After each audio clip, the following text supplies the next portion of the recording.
Robert Scovill. I'm the Senior Marketing Specialist for Live Sound Products for Avid. I'm going to give you a very quick flyby of the new S6L. What you see here is the 24 fader version with touchscreens. This is the 24D. This is the control surface I'll run you through today. If we zoom down here, and you have a look at one of our engines. This is one of our high capacity engines that would attach to the control surface via Ethernet AVB. Over here we have one of our Stage 64 racks. This is our new input rack for it, new input preamp, new converters, etc. All of, again, connecting via AVB. We'll be able to do input sharing and gain tracking, have up to 2 to 3 systems attached to the system all at one time. Also have the ability to do MADI outputs from the stage rack while all of the other input sharing and gain tracking is going on.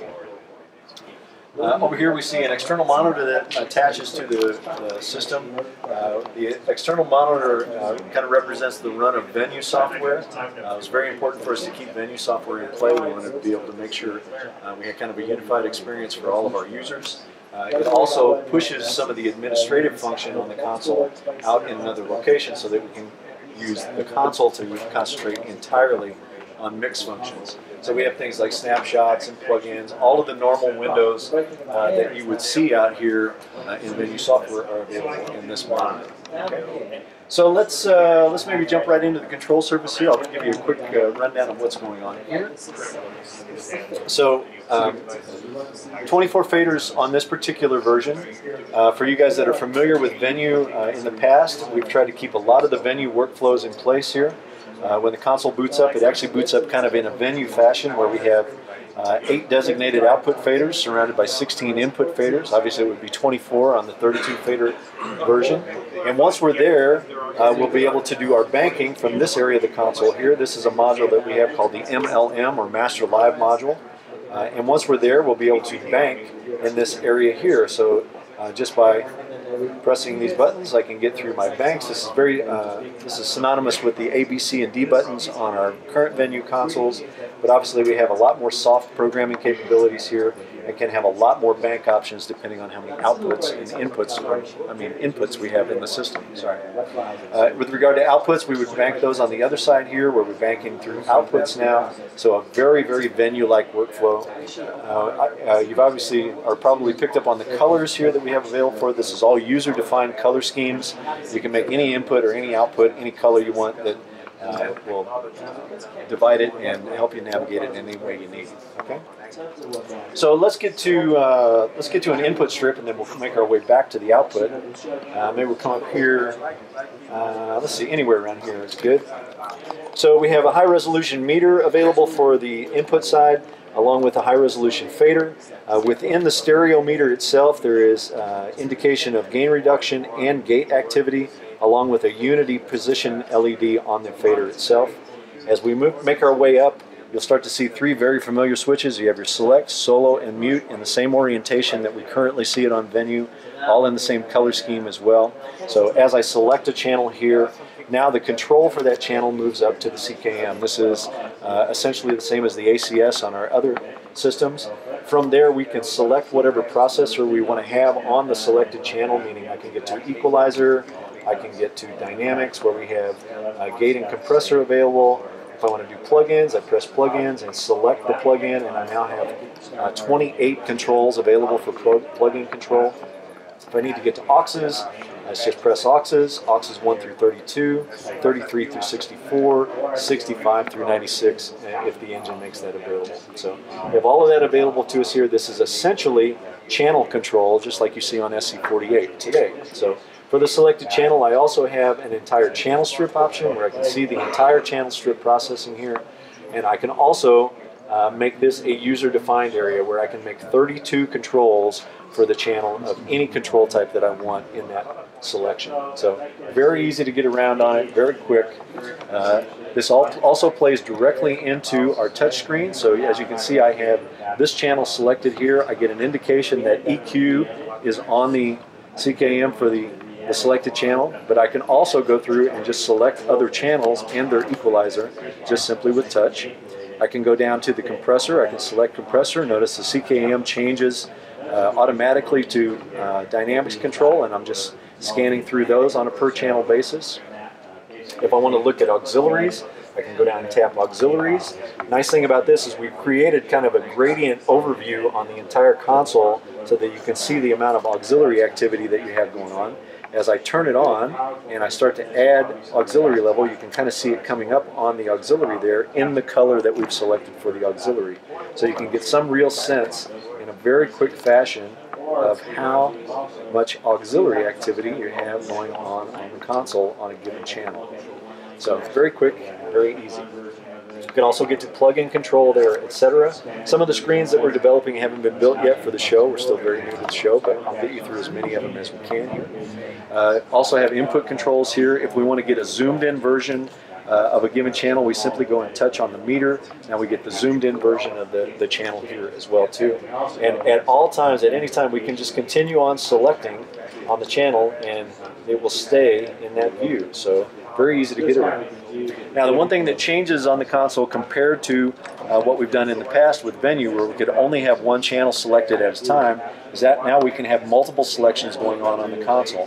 For instance, on this section of 8, I can have this channel selected and be working in equalization, let's say, something like that. Or, actually, let me go back here now, sorry. And then if I move over to the other side of the console, I can actually select a different channel and be working on something completely different here and navigating within this bank of 8 channels. So you can have multiple selections, multiple activity going on in the console at the same time. From there, I'm going to take us back over to the output section. I'll give you a very quick tour of the MLM module. We have 2 master faders available to us. These master faders can be any masters on the console, any output master, or any flex channel. So as you can see here, as I attention a channel, it's actually attentioning the flex channel on the console. But as I mentioned, these can be any 2 outputs. They can be a monitor A, a monitor B for monitor engineers if they want to listen to ears and wedges. For front of house guys, it could be maybe left, right, and sub. Anything you want it to be, those 2 faders can be.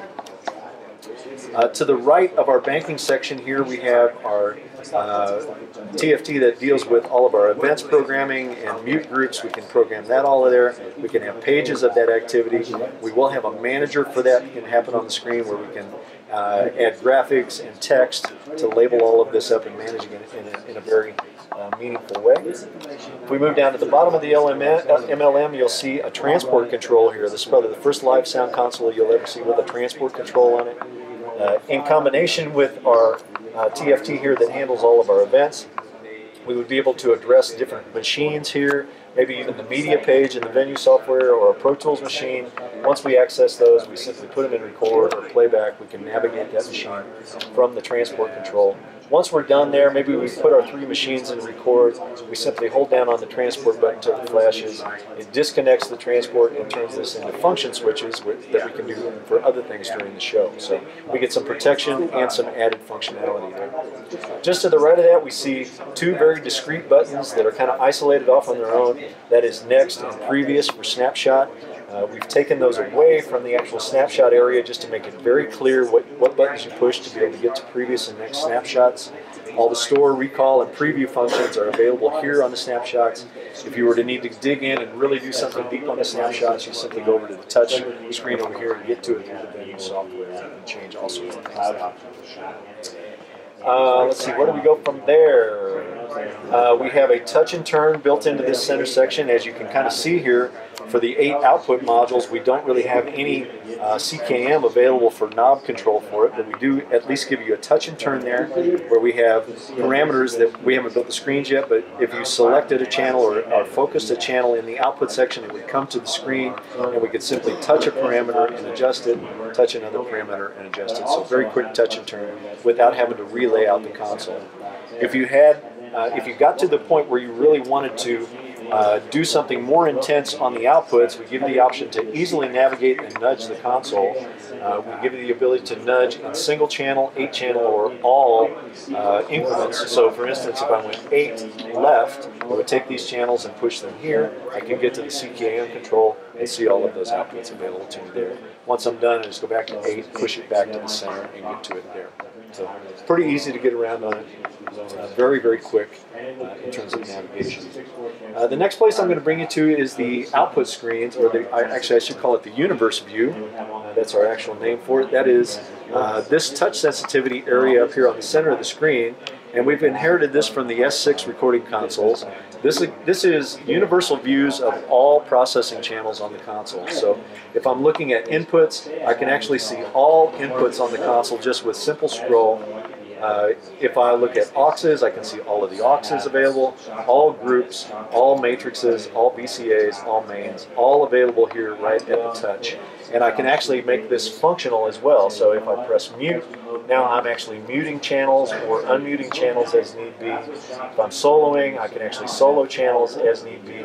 All the metering is active, all the labeling is active there as well. So you get a very quick, in-depth view of all your processing channels on the console from one central location. We actually give the ability to sort this and filter it as well to make it even faster. We can sort by numerical increment. We go one through whatever the channel count is. We can sort by name. We can also sort by color, user-defined colors. We can sort by that. And probably most importantly, which I think is really going to make it important for monitor engineers and front of house engineers for that matter, but specifically monitor engineers, is we're going to have a favorites function. So you could pick any number of 1 or 2, 3 inputs, maybe a couple of mixes, etc. Those things that are where your paycheck relies on being able to get to those quickly. We just simply press the favorites button and those would be immediately accessible to you to do any kind of manipulation or processing. Okay? That plays directly into one of our monitor engineering workflows that I'm really excited about. I think monitor engineers are going to fall in love with the universe screen once they see it. We've always had the ability to tie a channel flip to a solo activity on our previous consoles. That's going to play a very important role here where we're managing very, very high auxiliary counts and very, very high input counts. So for instance, if I'm on auxiliaries here, maybe we're looking at 40 ear mixes here, right here. As soon as I solo one of those mixes, it's going to flip that mix down to the faders, and then I'm simply going to navigate through all the inputs in that mix using the banking. So I have immediate access to it here. As soon as I come out of solo, I go right back to my normal state on the console. So I'm just literally soloing, listening, and mixing. And it gives you great assurance that whatever you're mixing is what you're hearing. Whatever you're hearing is what you're mixing. Those two functions never disconnect from one another. The flip side of that, which I also think is going to be a great monitor engineering workflow for a lot of guys, is taking advantage of user-defined layers. We have the ability to have user-defined layers where we basically take our stacked banks and cherry pick inputs and outputs up to a user-defined layer right on the top of the console. This will be as wide as the console is. It can be up to 24 faders wide, and it can be any combination of inputs, outputs, VCAs. Any combination of faders can live here. That'll be librariable, meaning you can put it on a USB key, take it to another console. It's also snapshotable, meaning on a per snapshot basis, we could get 32 discrete faders up here of any make and shape. And this is going to play great into monitor engineering workflows where, as a monitor engineer, you might just have 24 of your most important mixes out of 96 mixes sitting right here on the top.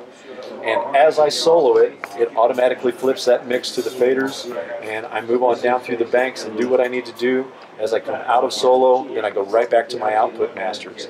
You get the added benefit in that particular workflow of being able to see all output channel strips in a line right here on the console. You get all output metering, output equalization, which as I mentioned earlier is 7-band parametric plus high pass, low pass. All your dynamics, if you have limiting, plugins, etc., all is available for all of these outputs right across the screens. And as soon as I solo, now this flips to all inputs, this flips to all input screens, and now you're manipulating that. So that's going to be an incredible workflow for monitor guys. I mean, it's going to be just so fast. It's not even funny. So, those are the basic workflows that we've kind of put in place on S6L. We're just kind of getting started. We just launched it here just a few days ago at NAB. So now the progress begins, and we try to get this thing to market. So if I had to, in like one sentence, it sounds like what we're talking about is infinitely flexible.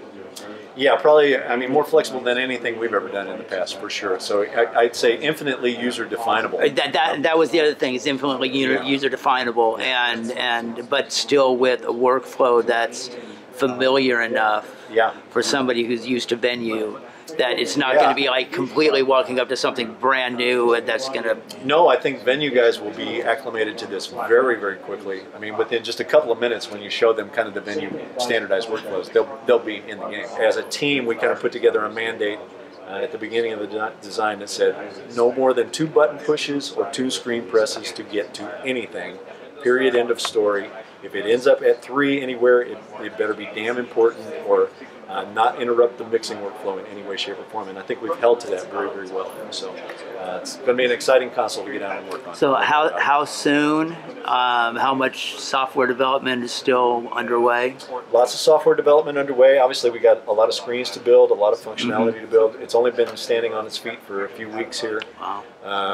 But the scheduled release time, the official release message right now is second half of the year. So should see it relatively soon, I would think. Are we going to see it with you? When it's ready, it'll be out with me without a doubt. I'm not going to put in 3 years of work on it and not use it. Okay, so yeah, it'll absolutely be out with me at some point. So there we go. Robert, thank you very much. Appreciate the time. Thank you, Bill. Great to see you, man. Good to See you soon. Bye-bye.